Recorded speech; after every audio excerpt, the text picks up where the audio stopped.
Hey, this is Chris, Leacris Construction, a wholly owned subsidiary of Leacris Enterprises. Been working on this house for a week now. Finally turned the corner. We have basically finished the front side. We do still have some painting up high to do. I'll include a photograph at the beginning. Well, you've already seen the photograph at the beginning of the videos to see what I'm talking about. A high peak over the front porch with some kind of, turret kind of thing going on. Somebody was a little too enamored with castles. And so I'm not even going to tell you how we're going to paint that, because it is a violation of every safety rule that OSHA has ever promulgated, and I'm not going to, that's just the way it is, right? Back in the olden days, somebody just said, get the hell up there and do it, and that's what you did. And if you fell down and killed yourself, well, they took up a collection for the remaining family members. I mean, honestly, but we're not, it's not like that, but it's dangerous. But on the other hand, it's no more dangerous than sticking a 40-foot ladder up and doing it off that. So, if you're okay with 40-foot ladders, then you're okay with the way we're doing it. Not going to apologize. Hashtag no apologies. Anyway, a condensed version of the tools that we've been using and their efficacy in removing paint. Random orbital sander, good for light removal. We bought some DeWalt 5-inch circular sanders, very good for paint removal, but are very difficult to hold in place if the siding is cupped, or I don't remember the word right now. It's cupped is like if the siding does this, like it's concave, right? If it's convex, I'm not quite, is it bowed? It's not bowed, but I don't know what the word is, so let's just dispense with that. But being that as it may, if the siding is not flat, that 5-inch disc sander can be tiring, and it can be tiring very quickly. Even though it works very well at material removal, but the problem I've been running into is that we are removing enamel paint, and it tends to build up on the disc rather quickly. And so what I did, I ordered 160 grit sanding discs with the vent holes in them, even though we're not using a shop vac to capture anything, because we're outside, and we're wearing masks and eye protection, all that good stuff. So it works fairly well. It works a lot better than the random orbital sander. The random orbital sander really excels when you already have like a mostly flat surface, and you just need to run over it to get it smooth enough for paint. And that's even with 60 grit paper, 60 grit pad, that works very well.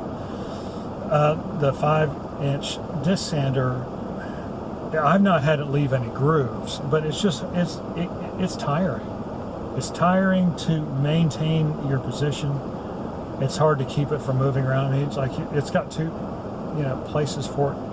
It's like a drill. So you've got a drill handle, and then you've got a drill, extra handle screwed into the side of it. So, it's not terrible, but it's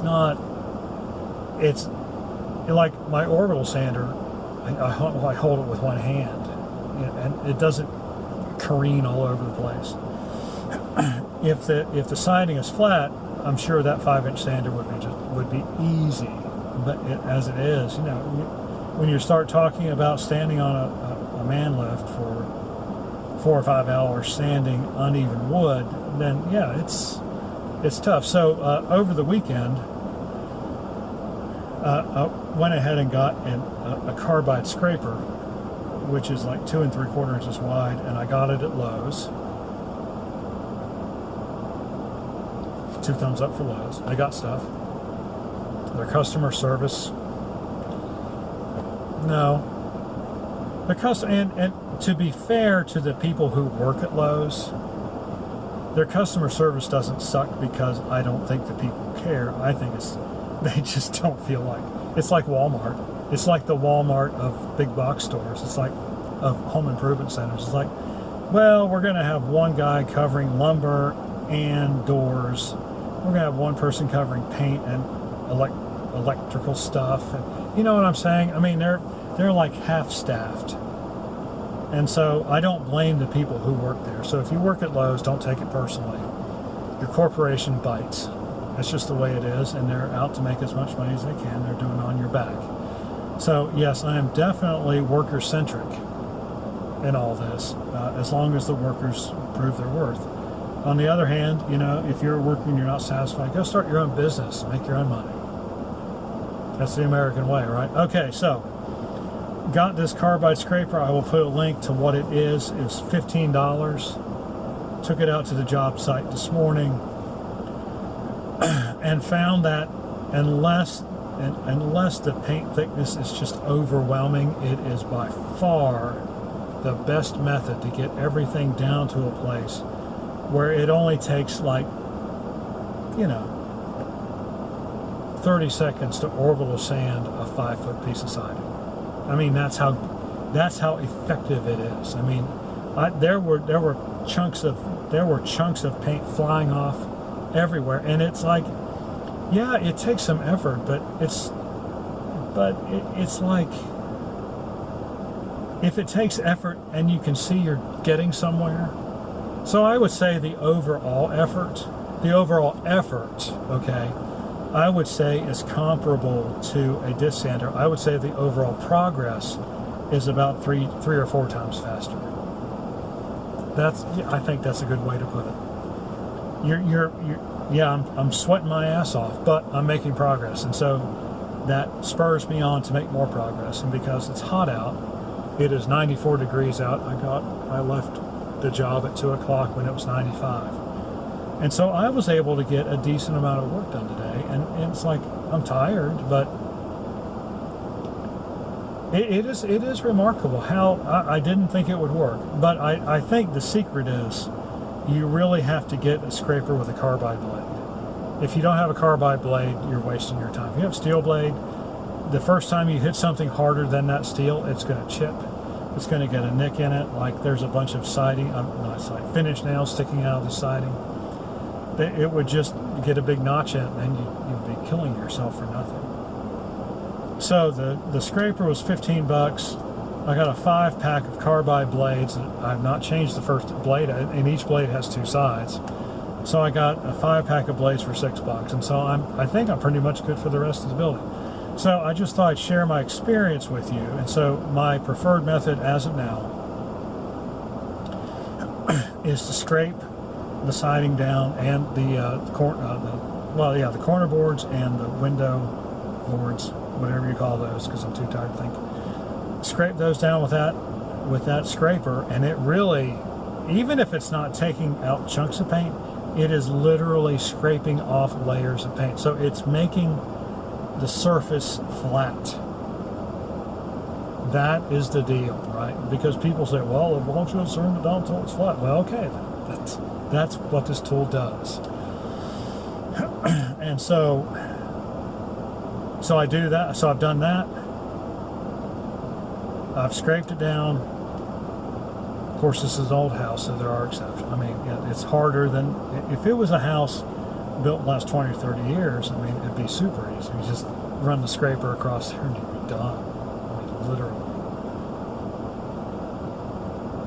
And really, and if it was I think if it was a weathered, like it'd been painted like the last time, like 10 or 20 years ago, and there was a lot of bare wood showing, this thing would just eat everything up. But like I said, what we've run into in this house is that there's an old layer of enamel that really wasn't scraped off. It's been covered up with a couple of coats of acrylic latex. At least that's what I think, but that's what it looks like. And so, yeah, the acrylic latex is that initial, you've got to get through that to get to the enamel, to get down to the wood. But I was really pleased with the progress today. So, my recommendation right now is a tungsten carbide scraper, 2.5, 3 inches wide. It's got a long handle on it, and it's got a handle right over the head so that you can bear down right at and it really is just a matter of developing a rhythm. It's like, shh, shh, and you just work it. And just like painting or shooting a gun or whatever, like I've talked about before, you get into the rhythm, you don't worry about what's happening, you just do it.